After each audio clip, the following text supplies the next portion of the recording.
Welcome to the Gold Podcast, news and commentary from Gun Owners Action League, your leading voice for the Massachusetts gun owner.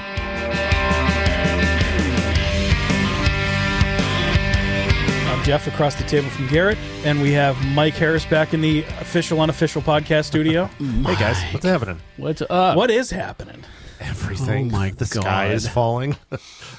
Oh, But Well, it's it also, hasn't but fallen it's also yet. not at the same time. It's storm Right. clouds, but it hasn't. it is, but it's not. We'll get to that. yeah, we'll get to that. It's I've remained optimistic throughout this process, even though there's no reason to be.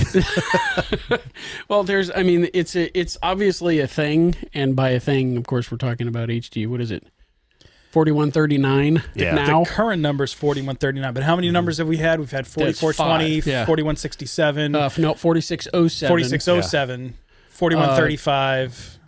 4090 was in there somewhere because it 4090. was attached to Well, the they bill. took the time. Well, we can go through that. They took Yeah. the time machine back. Yeah. and stuffed the time language machine. in there.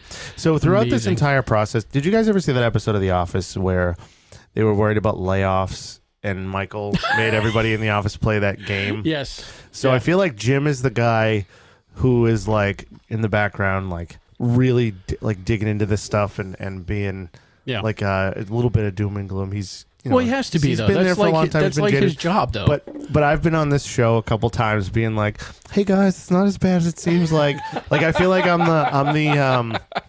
like the fun parent who like tries to get everybody's mind off the Like, fact no, that the it's- boat is sinking. It's cool. It's going to be all right, you guys. I'm like, all right, yeah, there's a hole in the boat, and we're getting lower and lower, but let's play Monopoly. But it's going to be cool. So I don't know, So where we left this off was the three of us plus John Green sat down in the goal office on the night of the hearing. Yes. That was the hearing at the Gardner Auditorium. You guys were there. You guys did a killer job. They didn't listen to a goddamn word anybody was since said. Well, that's been yeah, right. what's happened since the listening tour. That's par for the course, right? Yeah. Nothing new there. Uh-huh. After the hearing, because when it was in the hearing, it was still 4607. Yep. At that time. It was still a HD, docket number. Right. HD 4607. Now we expect these things to change numbers. Yeah. That's a done thing. Right? Yeah. Every bill, once it's initially filed, it gets a docket number, and that's literally just a number that keeps track of it. It's a placeholder. Yeah, it's a placeholder. Well, it's a placeholder, and it's also just it's the number it gets like in order of filing. It's just a registration number. Yeah. Exactly. So the clerk, just to say that like this has been filed, we have it. We're the clerk's office. The clerk has something other than to say it's an act modernizing firearms. Yeah, laws. or just to say like it has a docket number, so it's been filed. Like if it's like a confirmation number, like when you book a hotel. So It's a serial number for the bill, which they've deleted and changed. Yeah, there you even go. though the They've bill defaced it. They scraped it off. Yeah. Oh, it was a Serial ghost bill. That was one of Jim's like Yeah. brilliant moves. He After- called it a ghost bill, like on the fly when we're sitting there. It's like, oh, that's good. All right. So before we get into what actually happened, Sure. let's talk about what's supposed to happen. All right. So that people have like a background of how this stuff Sure. is generally supposed to work. So since this was a late file, it's a little bit different than the normal process. So ordinarily, Explain what a late file is. so when the legislature is first called into session, everybody gets sworn in. They have, I think it's like two to 3 weeks, depending on what the new rules say, to file a bill timely, quote unquote timely. And it's usually the first few weeks of the first session of the term. Yep, they get a certain amount of time to file the bill where it's guaranteed to get a hearing, and it gets assigned to a committee automatically. Yeah. Okay. After that date, it's referred to as a late file, and it is not guaranteed a hearing, and it doesn't automatically get assigned to a committee. It has to go to the Committee on Rules, and then the Rules Committee will assign it to its actual subject matter committee. So usually with these types of bills that relate back to firearms, they go through the Committee on Public Safety and Homeland Security. That's traditionally what happens. And that's what happened, and that's why the Senate disagreed with the House the first time they tried the first time through. They said the House wanted to assign it to Judiciary because it was Michael J's. Exactly. Yep. So the everybody knows the speaker assigned him to do the top-down review of the state's gun laws. Blah blah blah. Yeah. We've Yada, yada, gone yada. through this 12 times. So they wanted to send it right back to judiciary because it was that committee's work, and the Senate said, "Nope, that's not what usually happens. It needs to go through public safety." So That's not where it should go. So That's why 4420 got stalled up. Yep. So 4420 got stalled up because of that, and because of the pressure that we all put on it. Yeah. There was significant pushback from the population of the state, and it echoed in the minds of the members of the legislature. There was a ton of pushback from members who said, like, "Holy crap, I'm hearing a lot about this bill. What the hell's going on?" Yeah. So it got stalled out. They did a review of it, and then a redraft where they, everybody knows 4607 came out. Yep. It's a redraft. Yeah. Just as bad, but with a couple of little fixes of things. Second verse, same as the first. Yeah. Yeah. Pretty much. And it was just stuff that they knew they weren't going to be able to get away with. Right. So 4420. don't get off track. What's supposed to happen? This is what we're talking about. What's supposed to happen right now. It should have gone to public safety. So it should have gone to public safety and Homeland Security or judiciary. That's fine. If the Senate thinks it can go to judiciary, then that's fine. Then they would have not a big deal. They would have concurred on that. Yep, they would have concurred on it. It would have gone to the Joint Committee on the Judiciary. So then it would have gotten, if the committee deemed it to be necessary, which in this case it probably would have because it was such a controversial bill, it would have gotten a hearing in front of the Joint Committee, which means the Senate would have been there as well. Okay. And then it would have gotten a report from whichever committee heard it. And that means a recommendation to the general legislature. Yep. Yes, we think we should pass this, or no, we think we should not. Ought to pass or ought not to pass. Yeah. Okay. So that's a report out. So that's what it would have gotten. And there's no set time on when that needs to happen.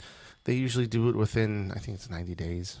Don't quote me on that, but I think it's 90 days. But some bills go into committee to die. Exactly. They get they get sent to us. They can get reported out favorably, reported out unfavorably, or get sent to a study. And study is where bills go to die. Yeah, they go to die. Yeah, exactly.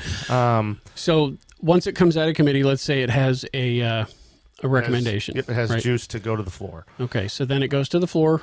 Yep. So no, it doesn't go to the floor. Then it goes to the committee on third reading. Oh, or okay. Let me see. Is it Oh, steering? that's right. Because depending on which chamber it's in, it goes to steering or it goes to third reading. I think usually it goes to steering. So it goes to another committee. Yep. And then that committee reports it out. So yeah, the committee on third reading is where bills go to, kind of get the final review from counsel. Like the lawyers look at it, make sure all the citations are correct, and that's technically correct written. It gets its final last edit, last polish. Yeah, last polish. And it's also the place where unofficially the speaker gets to kind of control what makes it to the floor. Okay, because he's the gatekeeper of that stuff. So, okay, yeah. All right. So and then once it gets its third reading, it gets released to the floor for a vote, where it will be passed, quote unquote, passed to be engrossed. So we get a first reading, a second reading, the third reading. Yep. Then a floor vote. Vote where it gets engrossed, which means they send it to the other chamber. Right. They write it up and send it to the other chamber. And then the other chamber goes through their process of, which is basically like the same, basically the same but thing. different. Yeah, it's like an abbreviated version of the same thing. Okay. And then once both chambers vote on the same piece of legislation or the same same corpse, they then go to a conference committee where the leadership chooses who gets to conference the bill. It'll usually, depending on the size of the committee or whatever the bill is, it'll be two members of the majority party and one member of the minority party from each chamber. And then they hammer out the details, and then it goes back to each chamber for a final vote, where it usually gets an upvote. Yeah, right. By now, everybody knows what the deal is. Yeah, so the compromise bill will then go to each chamber, and then it will get passed. And then usually back in the order of presentation. So if it was presented by the House initially, it'll go back to the House for passage, and then to the Senate for passage. Oh, they'll wait for Yeah, It doesn't have to go through the same process again, but they'll wait for the other house to do it. Just, everybody's on agreement, any changes, any Right. little tweaks, little bits here and there, and then once off to they the do governor's their office, right? final checks and the final passage or whatever, then it goes up to the governor's office. Yep, and then the governor can choose to sign it or veto it. We'll take a break right there. So that's what's supposed to happen. Yeah, that's the normal legislative process. Jim, can you hear us? No. All right. Joining us remotely is Jim, the boss man, executive director, Gun Owners Action League. Of course, Jim's joining us remotely. How's things? I'm starting to see the Care Bears. Uh-oh. So Mike is Mike was just going through the process the normal process, how things are supposed to go. An abbreviated version. Yeah.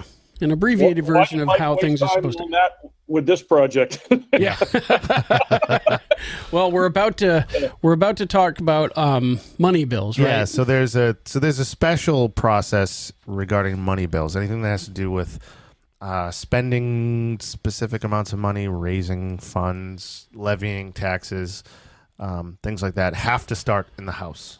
Okay. So they have to begin in the people's chamber. The House of Commons. That's a loose term, right? Yeah. The House of Commons, right? Right. So with a supplemental budget, what happens is the governor or the executive branch they kind of determine what their spending needs are. So if they need to supplement the budget, in the middle of the legislative session, in the middle of the FY, I should say the middle of the fiscal year. Yeah. The governor will put together a supplemental budget and send it to the House first. And they could do that. The governor can submit a bill at any time, right? Yeah. So they can do that whenever they need to do that. Yeah. So in this case, she submitted H.4090, and I feel stupid because I was so irritated by the whole process that I don't actually know what the text of 4090 was. Jim, do you remember? Do you know what it was? It was actually a minor spending bill that was filed by Maura Healy just to supplement a few things. Yeah. But it really didn't matter because it magically, Mike said earlier in discussion that they took a time machine, went back, inserted language that wasn't there, and then jumped back in the time machine, came back to modern time and pretended the finance language wasn't there. Yeah. And then released it to the floor. Yeah. Unbelievable. Yeah, so usually if they want to amend a bill, they'll have to actually amend it and go through the process. They didn't do this. They didn't do that in this circumstance. They went essentially, like Jim just said, back in time. All right. Threw this language in there and pretended it had always been in there, and then used this bill as a quote unquote, this is what this clerk told me, used 4090 as a vehicle to extract the language of what became 4135 and send it directly to the floor for a vote, essentially bypassing first and second reading.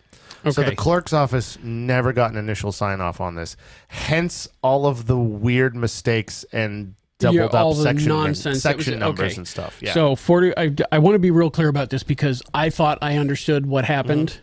And then after talking to you, it turns out I didn't really understand what happened. So really clearly, that was on purpose. 44. It was 4420. Yep. Okay. 4420 gets kiboshed and redrafted as 4607. So 4607 is a completely new bill. Yes. It wasn't even 4420 is dead. Right. I mean, it's gone. 4420 is dead. Long live 4607. 4420 still sits in House Rules. Yep. Yeah, right. Okay. House Rules. So it's just sitting there in Phantom Land. Yeah. That we'll probably never see unless the ghost hunters go looking for it and find it in it. Doc Brown. Yeah. All right. Doc Day.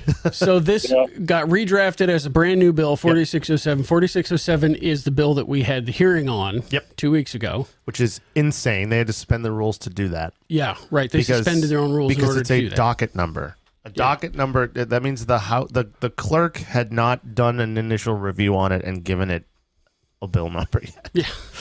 All right. So it's wild. So we had the hearing. We already kind of like having a baby before you're pregnant, but that's all right. Well, I don't know. I keep saying through this process, Jim, and I know we've been laughing about this, the two of us, but it's hilarious that one of the rules is that you can suspend the rules. Right? Yeah, and people typically aren't aware of that state government can decide to just not follow the process whatsoever. So I mean, oh. each branch of government gets to set up the rules by which they operate, which is fine. I mean, that's how it works. They have to do a legislative vote on it. Yeah, but one of the rules is that they can suspend the rules. And who gets to decide? Funny. It's basically like the speaker has a rubber stamp of everybody else. Yeah, I mean, it's like a one-person dictatorship, right? One party has a hypermajority in both chambers, so they essentially are accountable to nobody. All right, so 4607, we have the hearing. We covered that ground last podcast. I got a phone call from Jim from you guys last week. So take us through where this thing went off the rails, like real carefully. Explain it like somebody doesn't understand what the hell the process is supposed to be. So it went off the rails when Mike Day filed 4420. Back at the end of June. Yeah. All right. So see the Wile E. Coyote cartoons, just like, okay, that didn't work. Next. So what the hell happened? How do you go from gun bill to part of a budget to not part of a budget to a new bill to a floor vote within a week? So where did it go down the dirt road? So after the hearing, they used House Bill 4090 as a vehicle to report out in part, which they can do, because they essentially treated it like it was an outside section of the budget. They suspended the rules to put it in there, and then... But it's a money bill. Yeah, so that was Brad Jones's whole discussion on the floor, but that's a whole nother thing. Okay. Regardless of whether it was a money bill or not, House Ways and Means is now... This sets a weird precedent.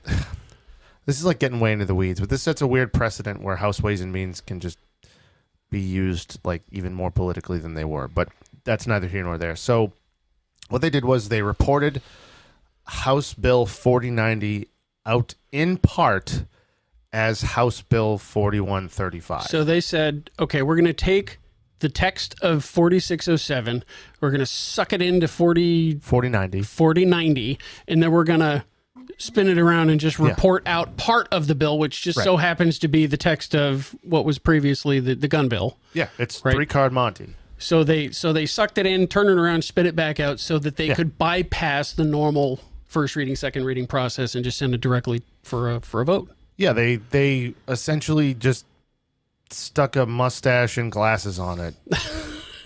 and kicked it out. And said, this is a budget bill. Yeah.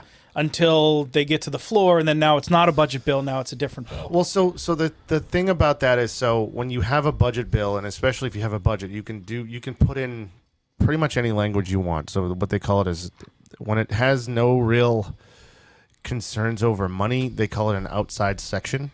So you can stick any legislation you want to into the budget, and that applies to supplemental budgets as well. So you can stick bill language that has nothing to do with spending into a budget bill. So and you can call it an outside section, which we've seen before when they added gun control language to the IT bill, to this, to that. It makes you sit back and go, why the hell do you have a process? Right at all? Why is there such a thing as a rule? But anyway, well, in this case, the House clerk was sitting up at the rostrum with a Ouija board trying to figure out what was going to come out of it, so he could ask the spirit guides where this might appear. I was on the phone with the staff in the clerk's office for like 20 minutes. Jim, I remember you came into my office and I was like, I'm still on the phone. I'll be back in a minute. God. You came in to check and see. You were like, hey, have you made that call yet? And I was like, I'm still there. I'm still man. talking to this guy, trying to figure this out. Because I just wanted to, because I worked in the legislature for about 10 years, and then I did another couple of years doing legislative work for Governor Baker, and now doing legislative work for Goal. I have never seen this before.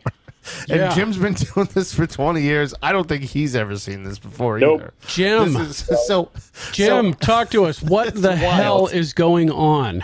Oh, there was some magic work where the speaker first tried to pull a piece of legislation or a rabbit out of Michael Day's ass, and found out that he couldn't do it with Michael Day alone, so he had to double glove and use the House Ways and Means chair as well. So, and then we found out today that somehow mysteriously, while the bill was being debated, House 31 I'm sorry, 4135, we found a House 4135-2. Yeah. What? We don't have even know what no that idea is. how that happened even- or when it happened. What the hell is that? We don't know Yes, that. we don't know. So, see, you just sounded like ghost hunters. What was that? I don't know. Yeah. We have it on camera. We have it on a recording. No, damn it, we didn't get it. Well, what the And hell is the then- 4135-2? We don't know. But, we don't know. We haven't really And looked at it then, yet. At the end of debate, when they go for the final engrossment vote, Yeah. somehow on the floor, the bill number changed again to 4139, and then it took a final vote. So on the floor that day, it changed numbers maybe twice. We're not sure. Hell? Because maybe 4135 was an unwanted stepchild, so they had to go to 2.0. I don't know. It had a glitch. Yeah, had a glitch. We have no clue. Never seen anything like this in my entire career. Been doing this almost 25 years. Never have seen this.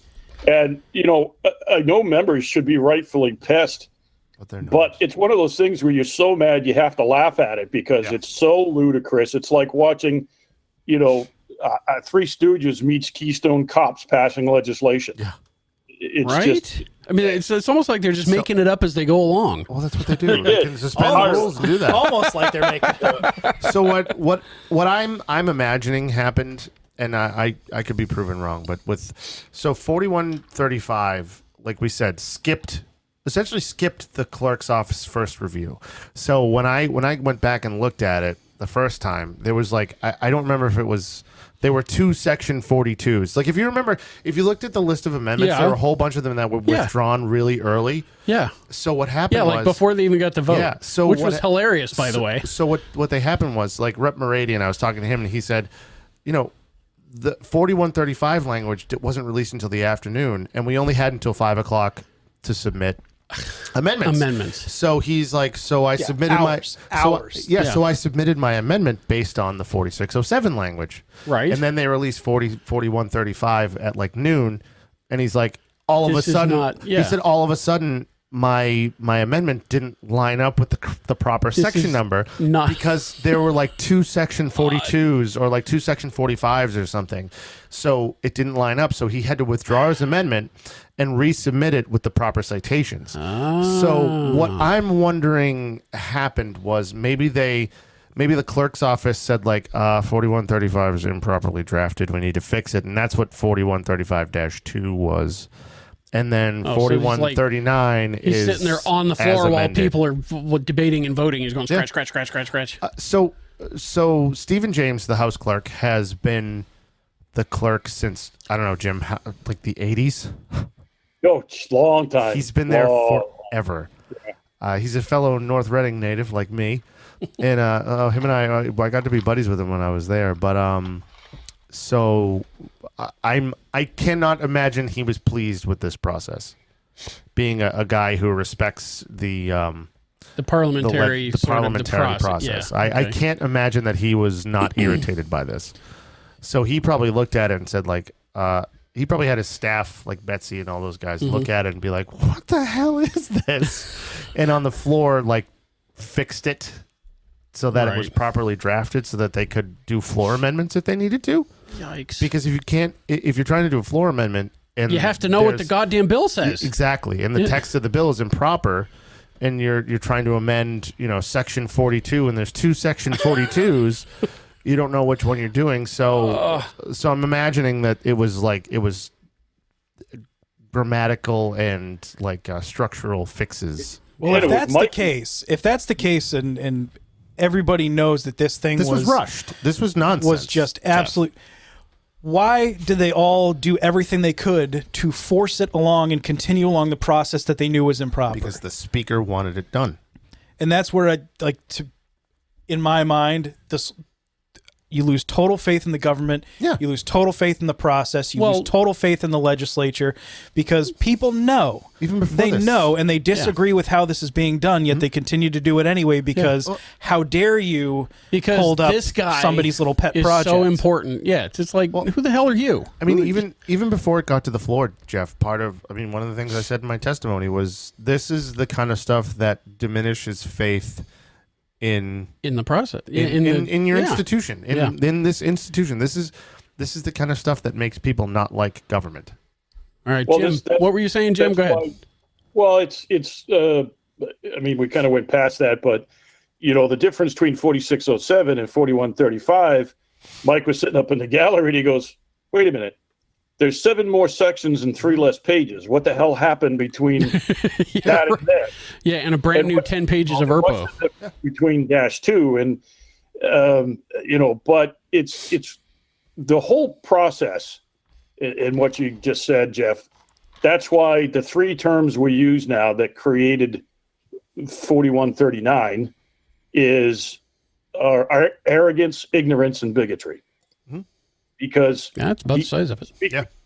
The speaker took such a beating on the original bill, but he was so arrogant that he had to try to force it through somehow, and he twisted a lot of arms. Even people that have been longtime A-rated gold people, somehow were threatened behind the scenes into voting for this. And the ignorance part is because they had no idea what they were doing. They didn't write the original bill. They got caught off guard. They couldn't explain. And then they were desperate to try to rewrite it.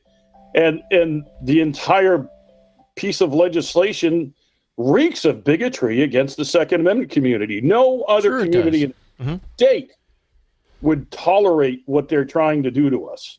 No other community would tolerate this. Yeah. But they know we're the most law-abiding, so we can count on them to just go along if we pass this. Right. Yeah, you'll whine and complain, but at the end of the day, you'll do what you're told. Exactly. Maybe in the past. Not this time. Not this time. You will. That was one of the things as we were finalizing the summary, which, by the way, I don't know if Mike explained, but it is just that, a summary. It does not cover every detail of the bill. You can't.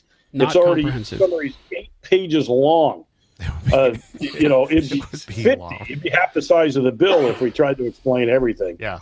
But the arrogance of what we just witnessed is just unconscionable. Yeah. And you will not be able to comply.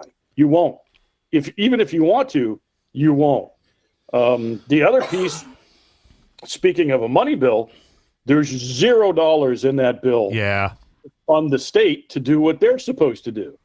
It's going to cost millions of dollars. All of this infrastructure, right? All of this new licensing and all this oversight, and no way to pay for it. New training, training programs, new licensing process. Not even that. New everything. But Jeff, even before you get to that, there's the serialization, there's the registration, there's all that stuff, all this background infrastructure that needs to be put in place, and no money allotted new bureaucracy and no money, and that's what. And I got to tell you, I got to hand it to the Republican caucus. They raised every single objection that they needed to do and talked about everything on the floor and pulled all of it out right off the bat. I mean, Brad Jones raised an objection to the suspension of the rules and asked to place a fiscal note on this because he said, you cannot tell me that this is not going to cost the state money. He's like, I've read this bill 5 times, and half of the sections in this are going to cost at least a couple $1 million a piece, and cost us employee benefits and salaries and all kinds of stuff. So there's a strategy to this. I mean, I think Jim and I have both explained this before, where the legislature can enact whatever they want to, but on the back end of it, the executive branch can decide whether or not they want to allot funds to specific programming items in legislation. So if they decide that there's no money to do certain things, they're not going to fund it. So it'll be a law, and it'll be there on the books, and it'll be something that's required to be done. But if there's no funding allotted to do it, it doesn't get done. But it doesn't stop the illegal things from being illegal. Exactly. No. I mean, that's beside the point altogether. Yeah. But Yeah. I'm just saying, like, even stuff that is legal, if they decide that they don't want to fund it, Yeah. they just It's don't an have Well, to. all of the comparison. mandates that the state would have to take care of, they don't fund it, So, God. What were you saying, Yeah. Jim? It's an interesting comparison, different subject. But years ago, the state passed a law that said, "Hey, if you agree to be a teacher, we'll pay for your college." Right. Yeah. 2 years into it, they withdrew the funding, but they still mandated that the people become teachers. Right. So, yeah. So it's like, hey, wait a minute. I lived up to my end, but you're not living up to yours. And well, it's just like in Typical 2014, government program. Goals Language created the Criminal Firearms and Trafficking Division of the State Police. Doesn't exist because it was never funded. It was never funded. Virtually every school safety program in the 2014 bill was never implemented because no funding was ever provided. Well, Jim, So of course it didn't get done. Well, Jim, even before you get to that stuff, which is a little more costly, who was the doctor that you were talking to on one of the listening tours where he said, "Oh, it's mandated they have to collect this data," and you're like, they never did because they didn't fund it. Yeah, I remember him. Peter was his name, and I went up to him afterwards and introduced myself and said, "Peter, you're going to lose a lot of sleep if you're going to go through every law that the state doesn't follow. It's its own." So, laws are for the little people, not the state. Yeah. Before we get any further into the weeds, though, I think we need to really take a second and the incredible active members out there, the people who activated themselves on this. Yeah. They look at this as a defeat, and it shouldn't be looked at that way. I'm not going to count it as a win. Nope. But you bloodied the speaker's nose bad. That's and awesome. You made Chairman Day look like an idiot. Well, he is. But anyway. They had to cheat. They had to cheat to more beat you. so than, right. More so than, more of an idiot than he usually looks. But yeah, he had to cheat in order to get it through. Look at the speaker's initial objective was to ram 4420 through with no objection and evade any kind of rules that he possibly could and get it done by the end of July. The gun owners out there, the Second Amendment community, rallied like I've never seen them before. Bloodied the speaker's nose, stopped him in his tracks, temporarily albeit, but stopped him. I've never seen that ever in 25 years of doing this. Hell yeah. And then as a result, they had to cheat, lie, and steal to get an amended version through and threaten all kinds of House Democrats to support.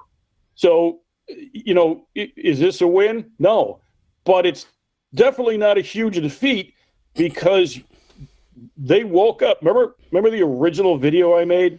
Yep. And I said, you just woke up 600,000 people. Good luck. And that's exactly what happened. And I don't even think we woke up 600,000 yet. Yeah. But the outpouring of support, we have the detractors always. They just, haters going to hate, right? But the outpouring of support, people taking initiatives on their own, like Calvin, doing all those things, and Tim, the sign maker and whatever. It was awesome. It was the first time that, to some extent, at some points, the goal staff is like, wait, what's happening with our own side? It was like the definition of grassroots movement. It was awesome to see. Yeah. I've even seen people with the yard signs, and they've taken those house numbers you can get from Home Depot and have been updating the numbers. Changed it. as the bill changes, and you can actually see it starting to get a little thick. Yeah. Well, they're going to have to get one of those McDonald's signs with the removable numbers, right? You put, 1 million, one of those now serving ones so you can change the number. Yeah. Yeah. So it's imperative that people understand the effect they had in their advocacy, because literally the State House has not ever seen this from the Second Amendment community. And it wasn't just us, it was non-gun owners that said, hey, whoa, wait a minute. This is garbage. What is this? Yeah. Not only were they upset about what the bill would do or didn't do, but they were completely pissed about the process. Well, the lack thereof, yeah. Especially because it's a civil right. People were legitimately pissed. And that's why the speaker had to threaten a lot of people, because even some of his own supporters said, if you avoid the process, you're going to lose me on this vote. And he must have really done some, back twisting and arm twisting behind the scenes, because that's exactly what they did, avoided the entire process. But once again, kudos to the Second Amendment community for standing up for yourself and not taking this crap. And the fight's not over. We still got a lot of fight left in us. This is not over. This is not over. Not even close. So don't lose that energy. If anything, get more people involved as we get you out more information. We released the summary today on 4139. Yep. The red flag language is so expansive, we actually just created a separate summary for that. But I think it has the old number on it, 4607. It does. It's the same language, though. So this is the, what is it, 10 pages or whatever the hell it was that they added humongous. at the last minute?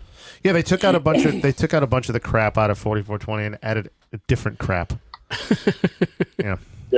Just as a side note and a joke, I liked being lectured about how the public needed to be disarmed by a rep wearing an actual red coat. That was interesting. Yeah, that was pretty funny. So sorry, I didn't mean to cut you off, Jim. Well, so the bill, so we did have, and we didn't really talk about it much. So we did have the floor debate and the vote last. Is that what that was? Well, it was kind of a dog and pony show. Where hats off to the Republicans, though. I have to hand it to them. They showed up. Dave Meridian had a great line because he was talking about how the. I'm sorry, I don't mean to keep going, but I just thought this was funny. He said, based upon the training requirements and the active shooter training and all this stuff, he's like, next time I go and get my license, I should be getting high speed chase training. Yeah, right. I thought that was great. I thought that was next a good time line. you renew your driver's license. Yeah. So last Wednesday, about a week ago, as we record this, was the day. The big day, right? They threw it out for floor debate. They did their dog and pony show. They came into session for like 8 minutes and then recessed for 2 hours so that they could get all their speeches together. And then it was what? It was like 5 hours of basically calling us racists, right? Calling us racist and evil people, and basically clapping each other on the back for all that time. It was gloating. Well, it was Mike that pointed it out that Chairman Day's original speech, which he was allowed to get applause from the audience. Yeah, isn't that weird? And then stopped all applause after that. Yeah. But Mike pointed out that Chairman Day was literally pointing to British occupation gun control laws. Yeah, the gun laws of 1634. 1630. What are you talking about? This is the reason why we had the revolution. Right, the revolution, laws. Second Amendment, everything before that doesn't count anymore. That's no longer history. You don't get to cite that. Well, you know why he was doing it? It was because of the Supreme Court's ruling, history and tradition. So that's what he was saying. History and tradition says we can control this. And it's like, but it's no. Independence, it's like it's amazing how selective their choices of history he was become. He was about 100 years early on the history part of text history and tradition. It's like in 1254, they weren't allowed to carry knives and swords, and it's like such baloney. They love to give our guys a hard time for citing the Magna Carta, and that's fine. I think it's funny too. But you know what? When we're talking about the text history and tradition as referenced in Bruin, you don't get to go back 100 years from 1775. It's the text history and tradition of the Constitution. Right. Yes, it not starts 100 years prior to there it. and comes forward. Yeah.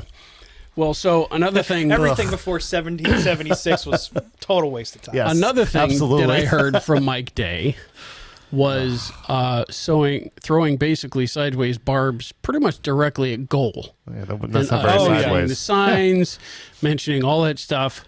Racist dog whistles. Dog whistles. Yeah. They mentioned the signs. They mentioned all kinds of, without coming right out and saying, what was it?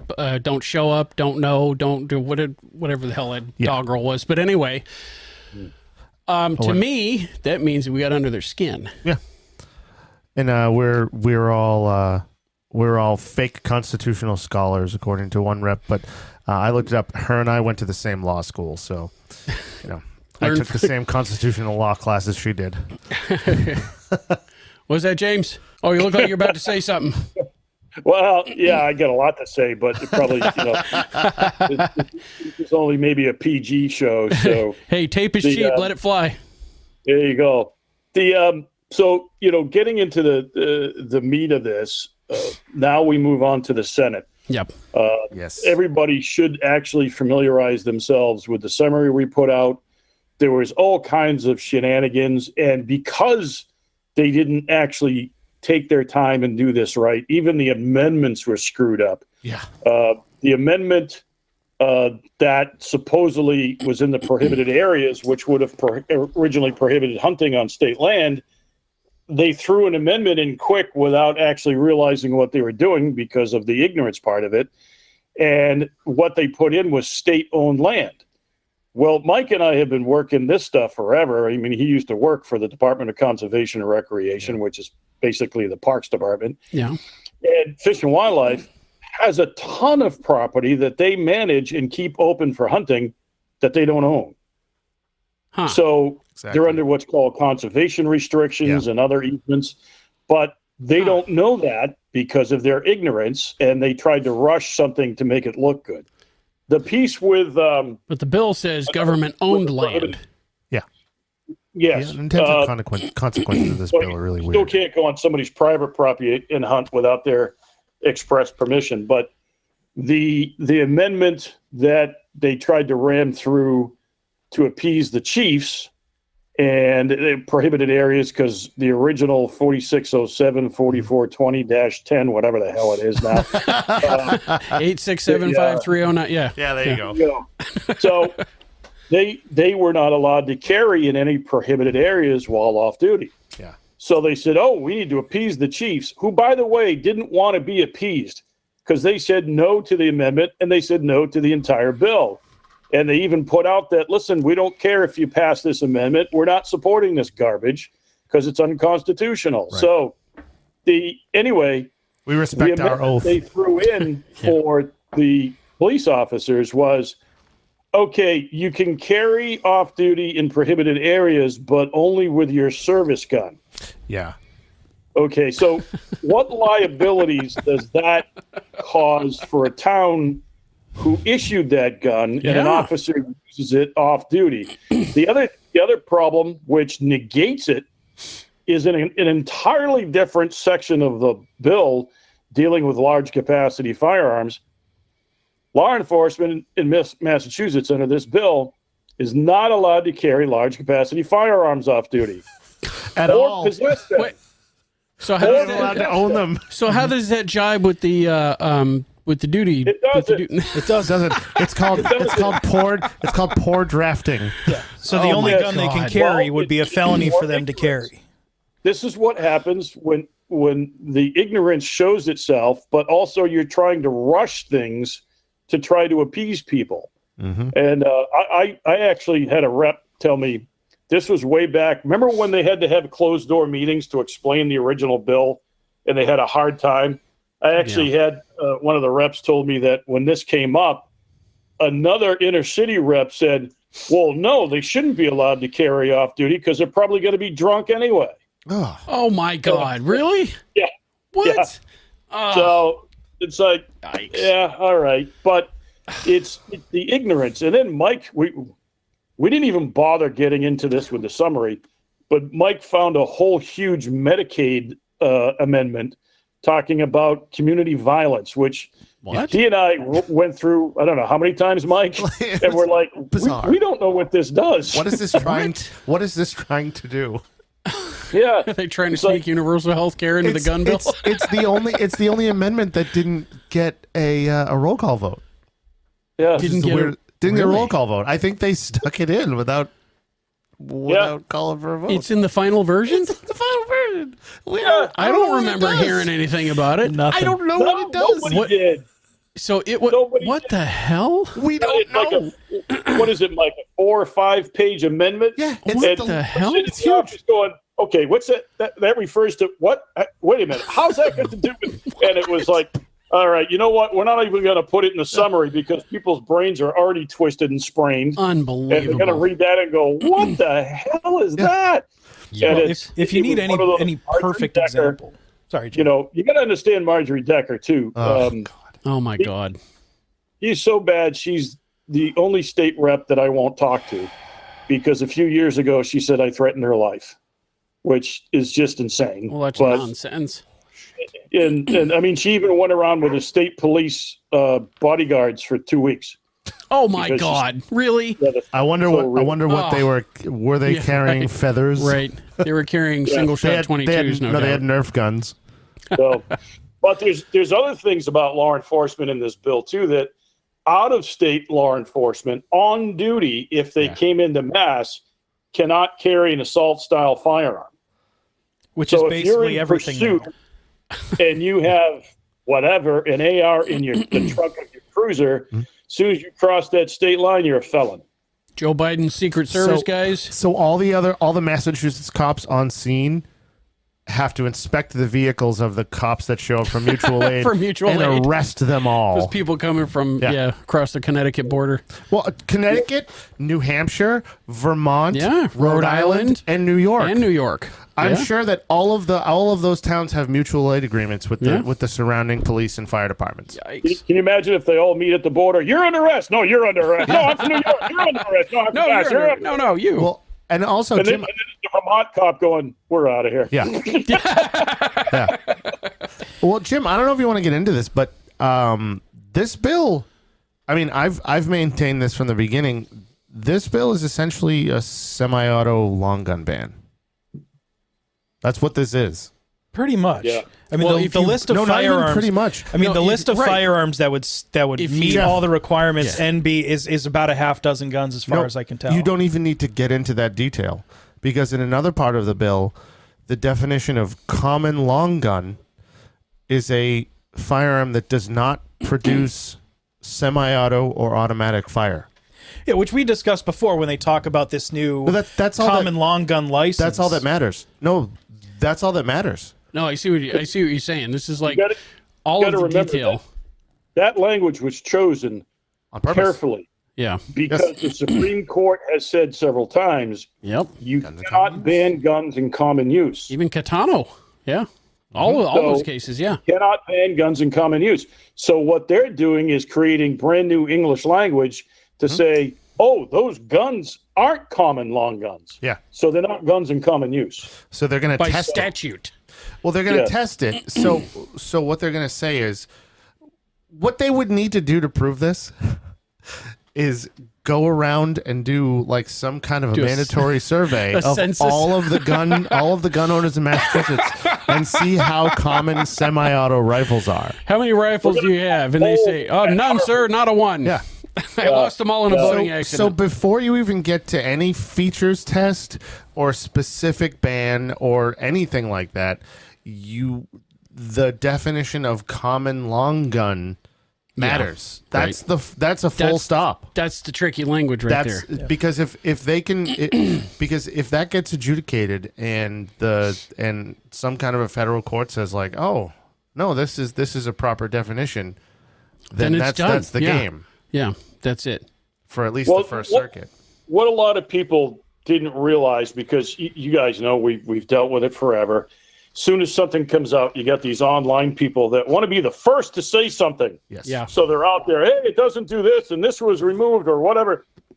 What they didn't know, because they didn't take the time to analyze it, and it's going to take a while, is they played a massive shell game within the bill structure itself.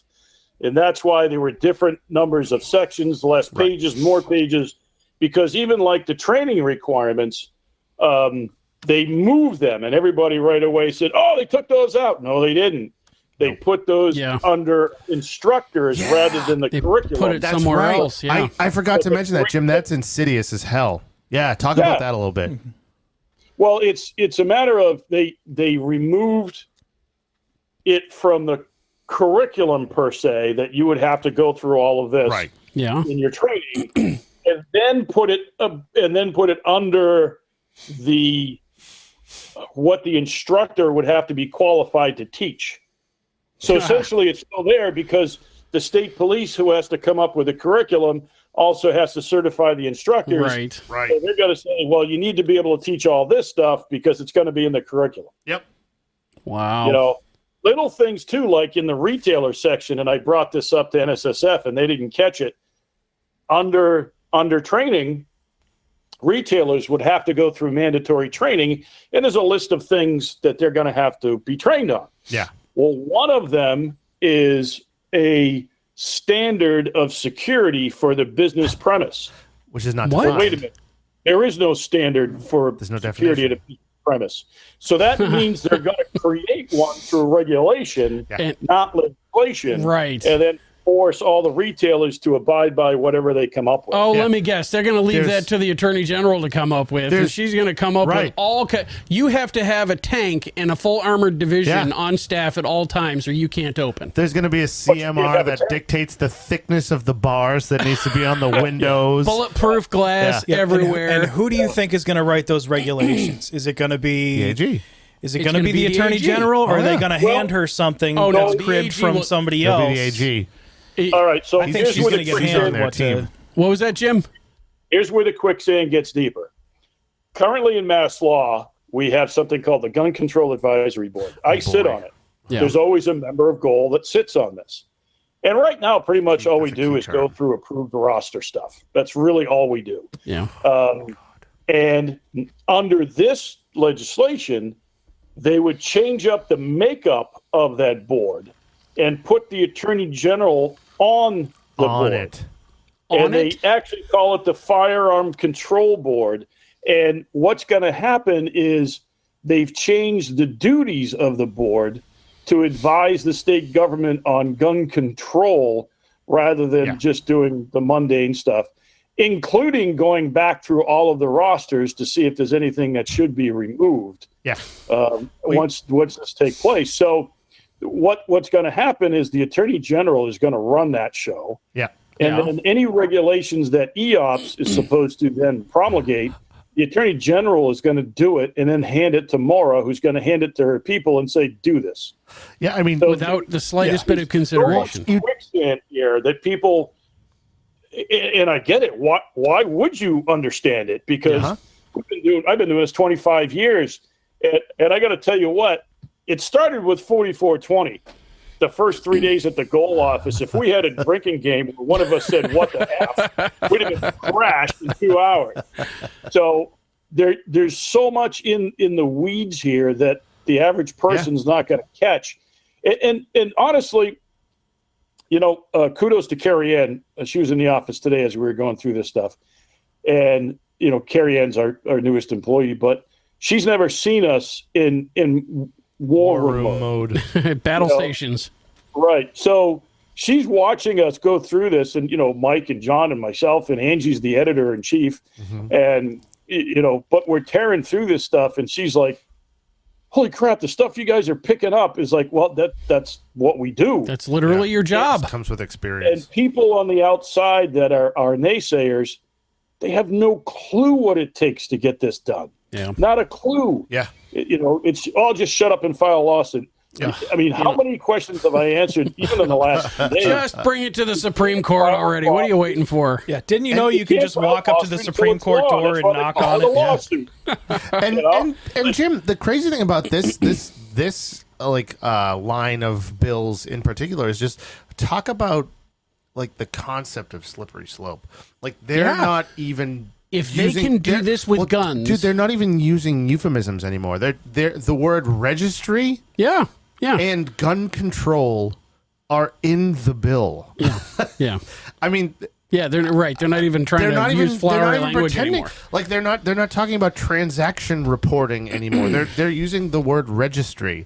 They're not talking about safety anymore. They're saying gun control advisory board. Yeah. They're not pretending anymore. They don't care. Yeah. Well, They're done. the Boston Globe wants you to know though that these are no longer gun control groups; they're yeah. gun safety groups. Yeah, right. Yep. And the Worcester Telegram, it says that this is not an infringement upon your civil rights. But, Oh you know. well, if they say it, it must be true. Jim, also what we were talking about earlier, I just thought about this one was the they're leaving the licensing of FFLs up to the local licensing authority, but then they're putting the inspection responsibilities on the state police. What? Oh my god. Well, here's a couple other things with the retailers, and I asked a couple of questions of some people today because it didn't make sense. there's, we have the FFLs, which are the firearms, the federal licenses. Federal firearms license, And then you have the state license. Well, the bound book is federal. There's supposed to be a bound book for the state too, but they've always considered Merck's, the online portal to be that, so they don't have to keep.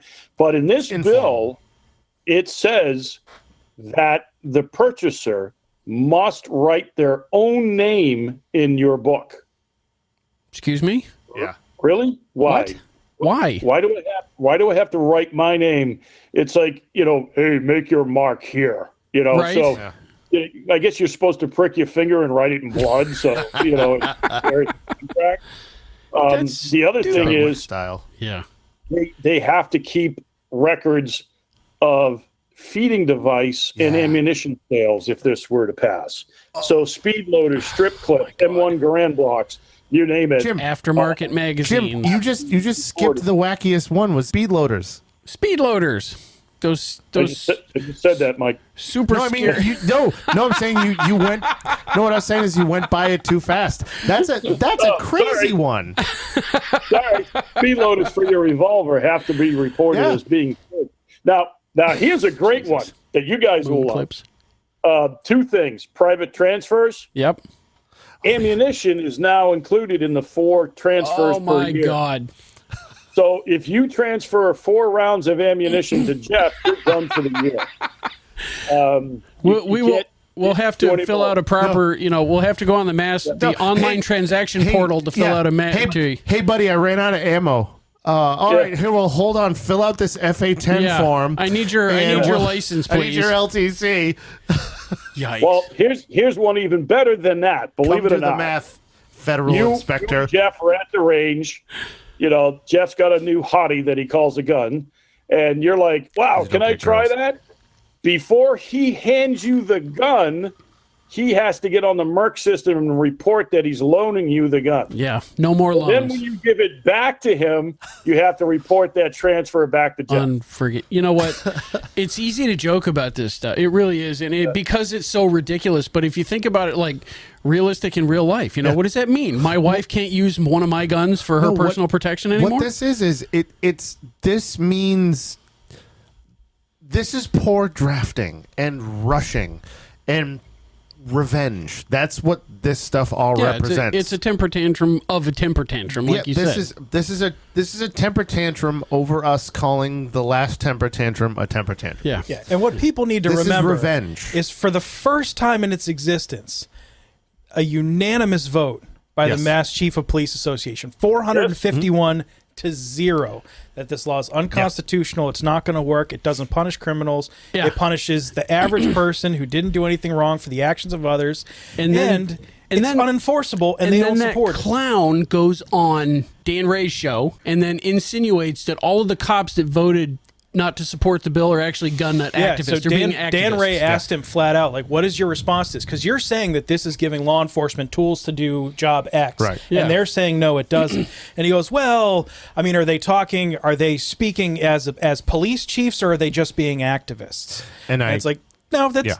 They voted. No, that's a pretty unanimous, crappy way to say that. And we posted it to our Instagram page because we had a few different questions about this from reps and members and gun owners alike.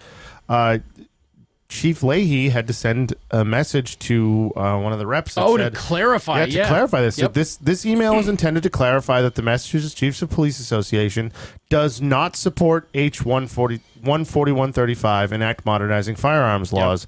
The rumor circulating that we have flipped and now support the bill is absolutely false. Thank you for your inquiry. Yeah, I wonder where that little rumor came from. we know exactly where it came the police support it now. Now I understand where the mistake was made, because he didn't say 4135-2. So they didn't pay attention.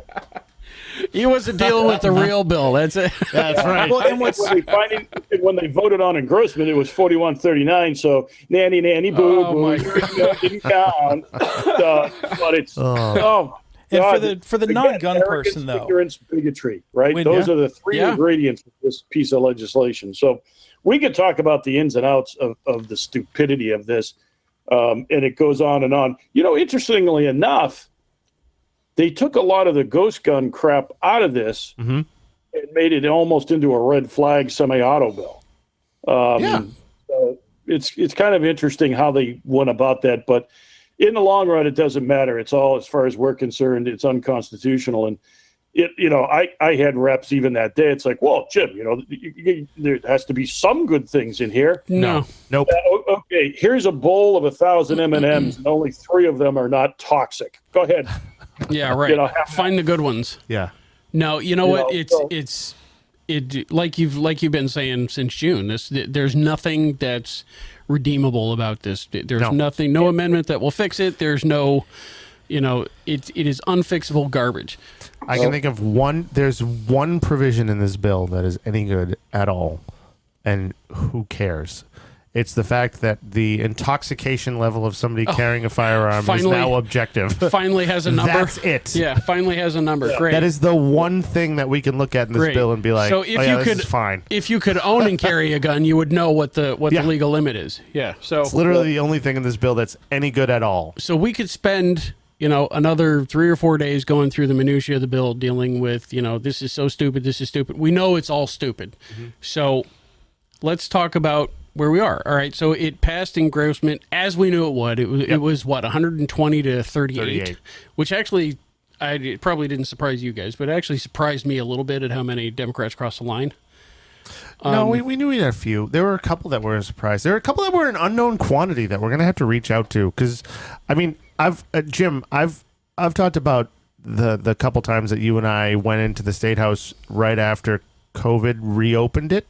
Or right after they reopened it after COVID. After 700 days of being closed, yeah. Well, we were looking around the building, and we were like, we don't recognize half of these people. Like, most they of the got people voted in when the world was shut down. I mean, they all got voted in when the world was shut down, and there's a lot of new staff and stuff. So we're trying to kind of reorient ourselves. And there are a couple of newer reps that I didn't know at all that voted against this, and I was like, I guess we're gonna have to give them a call. So what you got to do is find out why they voted against it. And also, take a look at the list. In Friday News, we sent out a comprehensive list of all 38 reps who voted that voted against this. And if you could just reach out to them and just kind of give them a couple words of encouragement. They need to hear it too. The Republicans, we appreciate you standing up. The Republicans did a great job. They are also under pressure from the Speaker. Well, the Republicans did a great job. We appreciate everything that they've done for us, and they were all great on this bill. Every Republican that we spoke to was awesome. But there are a solid number of Democrats that risked their careers in the House. To vote against this bill, and especially given the pressure that the Speaker put on the members to vote for this, who voted against this, that deserve our gratitude. In private conversation, said that, listen, I would be fine if every gun on the planet disappeared tomorrow. It wouldn't affect me, but this is wrong. Yeah. So, no matter where you come down on guns, you should be disgusted by this process. Well, it's I don't care how you feel about firearms. This is a civil right. It deserves a lot more than dirty tricks and cursory examination. Amen. Well, remember in 2016, after Moore pulled her crap, I stood on the State House steps and told 5,000 people, if they can do this to us, they can do this to you. Wait until the next time happens that your friend is not in power and they use the same chicanery to redo some law that you love. It's interesting because a lot of people said, well, how can they legally do this? And they were shocked when I told them literally the legislature could reinstate slavery. Yeah, they could. Pretty much. Stop it from happening until it gets to the court. Right. I mean, that's the separation of powers. They can do literally anything that they want to do. That's separation of powers. They put stuff into law. The executive branch is supposed to do it, and the courts are supposed to determine whether or not they can do it. And this was an old, scary speech, and you can't find it anymore, but I watched it on TV. It was Hillary Clinton addressing the senior law class at Harvard, and she was encouraging them to change the Constitution to take away the power of the courts to determine what's constitutional and what's not. Unbelievable. I know. That's the job. She's a lawyer. She's a freaking lawyer. Yeah. Unreal. Well, She went to law school. I don't Well, know yeah, if she's not a lawyer. She hadn't been a lawyer in a long time. I mean, I went to law school. I'm not a lawyer. All right, so this, this bill. Hey, I went to a technical high school, and I am definitely not technical. But I respect the process. So where we're at now, so engrossment from the House. Yep. So now we're on to the Senate portion of it. Let's make It's- clear so- this is yeah. not law. I've had this discussion. make this I'm clear. like going This is not on law. NES and Reddit and everything. People are saying, "Well, what does this mean for my? What does this mean for my AR-15?" It absolutely means nothing. nothing. It means Nothing yet. absolutely nothing. It is not Absolutely a. It is not a thing. All it did was pass the House. It is not law. It has no impact Right. on your life. Has no force of law whatsoever. Right. So now it's got to go through the stop. process with the Senate. Yep. But now this is when people should be doubling down. And Leaning on now the that you know the senators, yeah. process and you know how to get in touch with people and you know how to do this campaign and you Yep. you know you got all that Talk stuff. to your senator. Now it's talking to your senator, not just your representative. Yep. Start leaning on your senators. Get the word out. So from here, process-wise, like we talked about, way in the beginning, the Senate will either accept the House bill as it is. Which they have already said that they hold will on. not do. Right. Seems Mike pretty was unlikely. educating you for a half hour that they ignore the process. So stop asking what the process is. If they were following the rules, the Senate. All right, Okay. if they were. All right, so the Senate's going to do something. Either they'll accept the House bill as it is, which is pretty unlikely. They've already said they're not going to do that, or they will come up with some other garbage of their own. Yeah. Okay. Well, the interesting thing, too, is if you get into the minutia of that, if the Senate worked off of the bill that's being sent to them, Yeah. they could amend it any way they could. They could, delete all after Section 1. They could do whatever, and then it would go to conference. Right. But the Senate is going to do their own bill. Which is awesome. So they're going to before start it from goes scratch. to conference committee, one or the other will have to blink Right. and allow their bill to be the one that goes to conference. Oh. You take two entirely different bills from different committees, as far as I understand, again, the rules, and then conference on it and come up with a concise or a consensus, rather, of Right. what that piece of legislation is going to be. So they've set into motion all of these things that have never taken place in my lifetime. Ever. I've never And- seen it either. I mean, And- just the mere fact that the hearing we went to was only House members. Yeah. What the hell was that about? Is It's supposed to be a emblematic. joint committee. Well, it's emblematic of how this process is going. The Speaker wants this to happen. The Senate President might have this is on her priority list, but it's not number one. Yeah, no, I'm like, I was watching the news and one of the senators said that, they were looking at doing something by the summer, Yeah. So or sometime next year, whatever. if the- It does not seem to be a high priority if the for them. Speaker wants the Senate to do something, he's going to have to give up a ton of stuff. So he's going to be the one bending over. Yes. All right, so this is not Well, law. rumor mill is, too, that after the first of the year, he's going to resign. Yeah, we- but then he we says can he's going to only run hope. again. So who the But hell knows no, with this? No. He is. Rumor mill is he's going to resign, and he's heading, like most of them do, to some high-paying job that he's been promised. With Gillette? No, get he'll this probably done. go into the UMass system, collect a shit ton of money. No, he's going to and go to then, some razor company because he'd just be like, oh, look, I shaved my mustache off and I became a communist. Go to some hoity-toity UMass system job, get that salary up for 2-3 years, and then you get your pension based on that. I think Charlie Baker's making $3 million a year now. When he had his mustache, he did kind of look like Stalin. So, Yeah, but he didn't act like it. yeah. No, but anyway. All right, so So a lot of we're going to the Senate. We've already had a pre-meeting with Senator Cream, who's in charge of this. Bizarrely It's enough. even though I get along with her very well. She Personally. was so angry in the beginning of the meeting, though, because she thought Mike was from the NRA. Yeah, shut She up with the NRA. She was mad. how And we had dare to- you? No.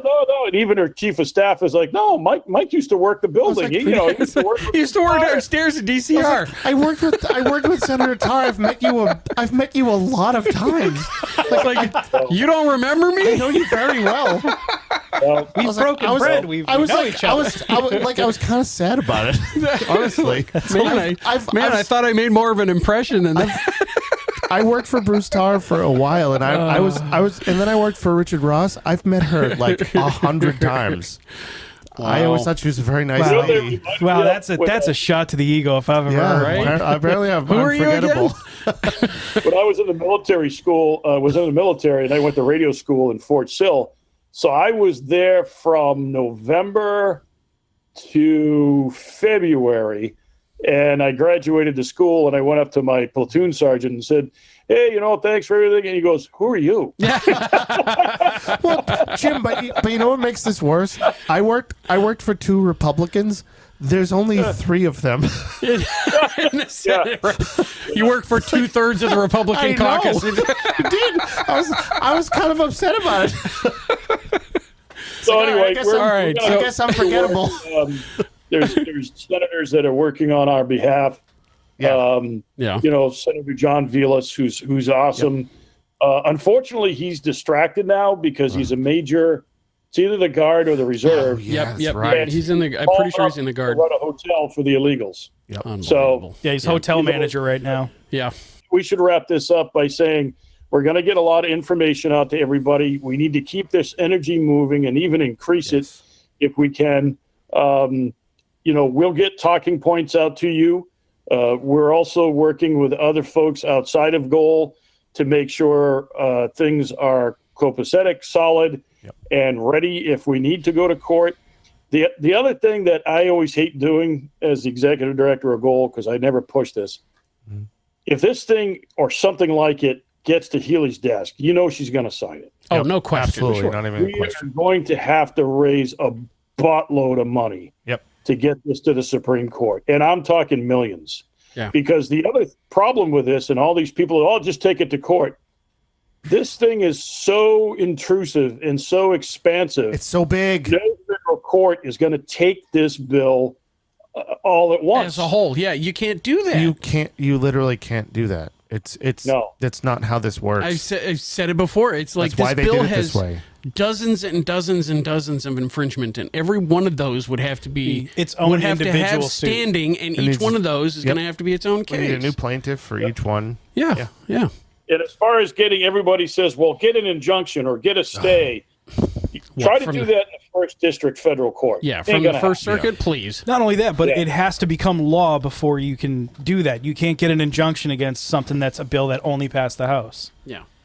We can go on forever, which we will. Oh, yeah. But that's pretty much where we are now. Yeah. So chapter 1.6-57 is over. Now we go to chapter 35 because we're going to skip all those other chapters.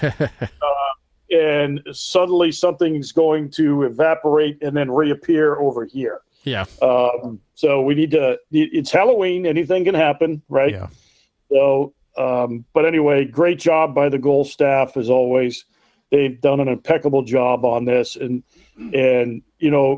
half of it's trying to figure out what's going on, and then the other half is trying to convey what's going on because the average person doesn't understand the intricacies of the civics here, and apparently neither does the Speaker or Chairman Day, so it really doesn't matter.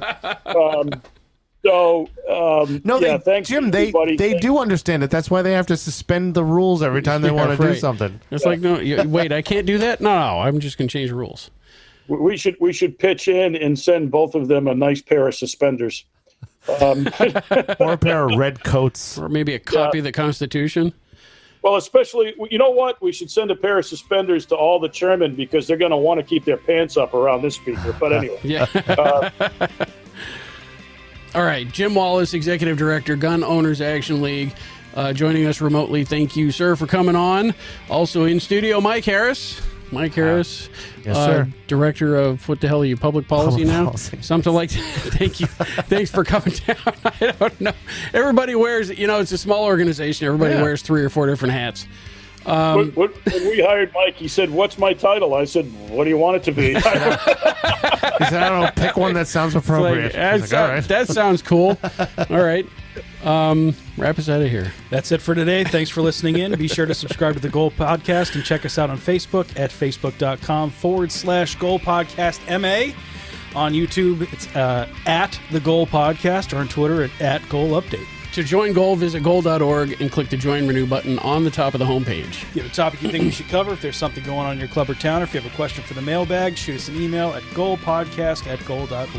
The Goal Podcast is a production of Gun Owners Action League of Massachusetts. The views and opinions expressed of hosts and guests and do not necessarily reflect those of Goal, its staff, or affiliates. Depending on the episode. Right, that's depending on the episode. It's always hilarious to say. Jim and Mike, thanks for joining us. Of course, this is the best. Yeah.